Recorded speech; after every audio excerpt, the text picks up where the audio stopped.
Good morning, Coach. Thank you for joining us. We've got a number of media members here lined up. We'll begin calling on them. I'd like to allow you to make any opening remark if you'd like before we take the first question. Yeah, well, it's obviously a tremendous opportunity. We're excited to be playing in the national championship football game. Proud of our football team, the work we've put in. Clearly super excited for Smitty winning the Heisman last night. And a lot of the awards that have already come out, the offensive line winning the Joe Moore Award. And so, I think all of those things are a really cool byproduct of the type of team that we have. And those individual successes come and awards come because we're on a good football team. And so, clearly I'm proud of the guys. I'm proud of the work they've put in. I would say, I know the questions will come. Clearly I'm excited about the opportunity at Texas. It's a tremendous one for me. Looking forward to get started there. But like the commitment I made to Coach Saban 2 years ago is the same commitment I've made to these players. And that's focusing on this game, giving this game the attention that it deserves so our players have an opportunity to go out and play to the best of their abilities. And that's what we've always preached here, is to put our players in the best position to be successful on the field and off the field. And this week has been no different. But definitely, I definitely want this thing in this conference to go, keeping the focus on that game, because I think this game is what this is about, and I'd prefer to keep it that way. Thank you very much. We'll take our first question from Patrick Murphy. Pat? Hi, Steve. Thanks for doing this. I'm curious, when you look at Ohio State's secondary specifically, they've given up some big plays this year, but they've also made some plays. Shaun Wade, a few interceptions, Sevyn Banks. What stands out to you that they do well, and maybe what stands out to you that you can look to exploit if you can go into it a little bit without giving too much away? Well, clearly they're all very talented players. I think the two corners have great length. They play the ball extremely well when it's in the air. Thus, you see the turnovers.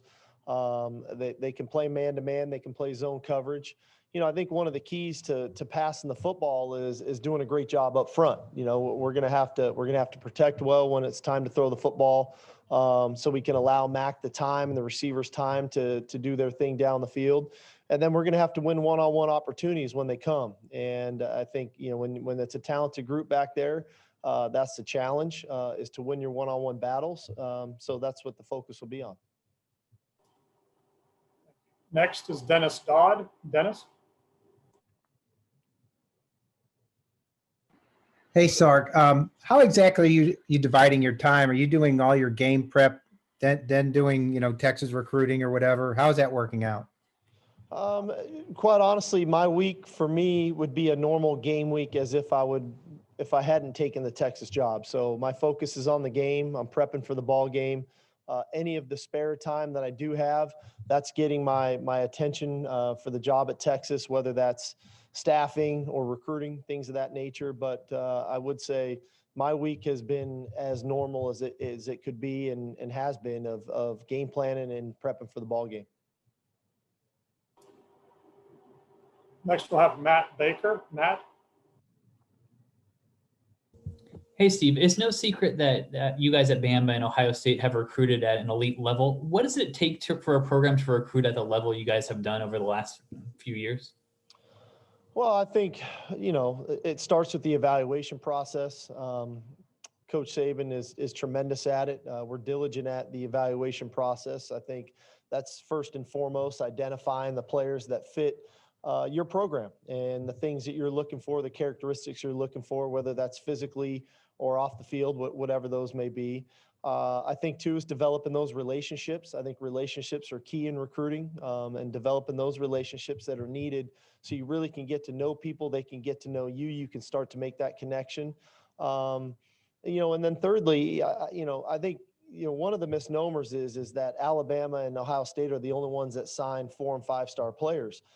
Clearly we do. But I also think there's a piece of development that sometimes gets lost. Yes, we recruit good players coming out of high school, but then there's a developmental piece that's needed to develop that player throughout his time and throughout his career in college. And so I think clearly both programs do that extremely well. Next, we'll hear from Alan Blinder.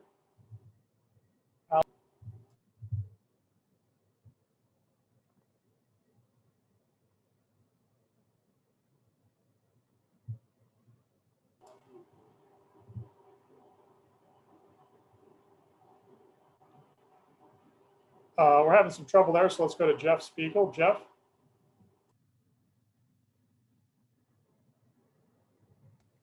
Hi, Steve. Thanks for doing this. Nick Saban has developed an environment there that's very favorable for coaches, I guess, who are, rebuilding their coaching careers. What makes that work so well? I mean, I think it's a two-way street. I mean, clearly, Coach Saban offers guys like myself an opportunity to come into his program, learn, develop as coaches. You know, but I think it's a two-way street in that I think when you come in like a guy like myself, I think you need to come in understanding what your role is. I think you need to come in, you know, I don't want to call it necessarily humble, but I do think there is a piece of humility that has to come into this. This is the greatest college football coach, of all time, and recognize the space that you're in, regardless of the fact if you had been a head coach for 7 years, and there's been a variety of us who have come and gone through here. But he's a tremendous mentor, and if you allow yourself to be mentored, I think you gain even more out of this experience. And that's all I tried to do in my time here, whether it was my year here in 2016 as an analyst or this past 2 seasons as the offensive coordinator, is one, coach the kids and do the best job I could do coaching the kids, but 2, really try to be a sponge with him and why he goes about what he does, some of the decisions he makes. So that if you ever get the opportunity like I'm getting now, that hopefully you could take some of these things with you to be a better coach down the road. Next, Brian Davis. Brian? Hey, Steve, appreciate you doing this as well. When you're looking at building an offensive game plan and you've got the Heisman Trophy winner out there, you've got an incredible running back, you've got all these tools, how do you go about determining distribution of the ball and how everybody's going to stay happy when everybody wants it? Well, I will say this. I think we've got a very, selfless team on offense. I think our players really understand our scheme and what we try to do. And I think they also understand defenses very well. We've got a very high football IQ on offense, and they recognize when the run game looks good. They recognize when the pass game should look good. They recognize the one-on-one opportunities that maybe we can create for a Najee or a Smitty or a Mechie or a Waddle for that matter. So they recognize when it's a good matchup for the offensive line inside. And so when those plays come in game, there's not much, I don't want to call it complaining, but I know some people deal with that. Our kids really understand why we are doing what we're doing, and I think that's a tribute to all the coaches on the offensive staff of really conveying the game plan to our players so that they understand what we're trying to do. And excuse me, if the defense does A, we're going to go do B, and if the defense does B, we're going to go do C. And I think when you can get a team that is mature like ours on offense right now, that can think at that level and understand a game plan at that level, you really don't deal with, you feel like you have to get somebody the ball. It happens organically. It happens naturally in our system. And then ultimately the results are what they are. And we've obviously had a tremendous year offensively. Like I said, I'm very proud of our kids. To have 3 guys in the finalists of the 5 at the Heisman with Najee, Mack, and Smitty, the offensive line getting recognized, all those types of things, I think are a direct result of who they are on a daily basis and the maturity that they have. Next, we'll hear from Steve Hummer. Steve? Well, that was kind of going to be my question, but I'll follow it up in a way that I was just wondering about how do you describe the experience of working with an offense like this, where if everyone's healthy, you can conceivably have 4 guys who are Heisman quality players. How unique has that experience been for you? And how rare do you think it might be to have that even in the future, that you'll have that kind of talent? I don't know. I've been fortunate enough in my career to be around some pretty good players. And you can go all the way back to the USC days, when we had, Reggie Bush, Lendell White, Matt Leinart, a great offensive line, to all the way till now. Even a year ago when we had Tua and Judy and Ruggs and those guys on this offense and Jedrick Wills. So I've been very fortunate. I've been really blessed that throughout my career, I've been around really good players. Like I said, I think the one thing that this group is very unique at is I think they play with one another. They play for one another. They celebrate one another with the successes that they have because they recognize that is team success. And I know Coach Saban has said this time and time again, that the maturity on this team is really high.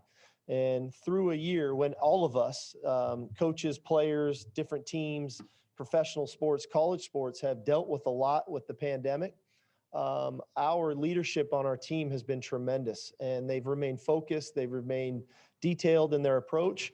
And the result is, we've played at a high level this year, and that's what it's going to take Monday night. We're going to have to play at a high level against a very good football team. Next, we'll hear from John Zenor. John? Yeah, Sark, you mentioned Waddle a minute ago. How much has he practiced and how's he looked? Well, he was back out of practice yesterday. We'll see where it goes from here. Clearly, we've got about a week or so to the game. So probably a better question for Coach Saban, but yes, he was back at practice yesterday. Next is Lane Higgins. Lane? Hey, Coach. It seems like in the last decade or so, there's been a bit of a shift away from more localized recruiting concentrated in the Southeast, especially for Alabama, to luring players from California, Texas, East Coast, even Hawaii with Tua. And, on the topic of recruiting, is it possible to build a program that can contend for national titles in this day and age if you're not recruiting from every possible state? Again, these are, I guess, opinion-based answers. I think we do a tremendous job here at Alabama of identifying, local talent and talent in the Southeast. I also think we've got a national brand at Alabama that has the outreach to go national and to go to Hawaii or to go to the Northeast and do those things. So, I think that varies by what is your region, where are you, and what is around you, and what is the population of quality football players that's near you. So I think every school probably takes a little bit of a different approach based on, in the surrounding areas, the talent pool that is near you. So again, I think everybody's different. But at the end of the day, when you can recruit good football players, you can recruit good people, and then you have the staff that can develop them, you give yourselves a chance to be in the position that we're in. Our final question for Coach will be from Michael Casagrande. Michael? Yeah, just wondering, when was the first contact with Texas, and what did you learn from that experience in 2016-17 in that transition with Lane and you in the offensive coordinator job, and how did that help you with this experience you're going to go through? Well, I think, the experience was a unique one. If you recall, I ended up having to call the national championship game against Clemson, and it was a tremendous experience. It was a unique one. I think Lane is a tremendous offensive coordinator. I thought we worked well together in 2016. We still definitely stay connected. He had a really good offensive year at Ole Miss this past season. So, the guy's really good. We worked well together. I obviously took some things away from that have, I think, helped my career, and will continue to. And at the end of the day, I'm excited about the opportunity to go to Texas, but, my focus is on this ball game. Thank you very much, Coach. Appreciate your time today. All righty. Thank you, guys. Have a good one. Thanks for watching. Be sure to click on that subscribe button so you don't miss a single thing, and come visit us over at BuckeyeGrove.com for all the best Ohio State information on the web.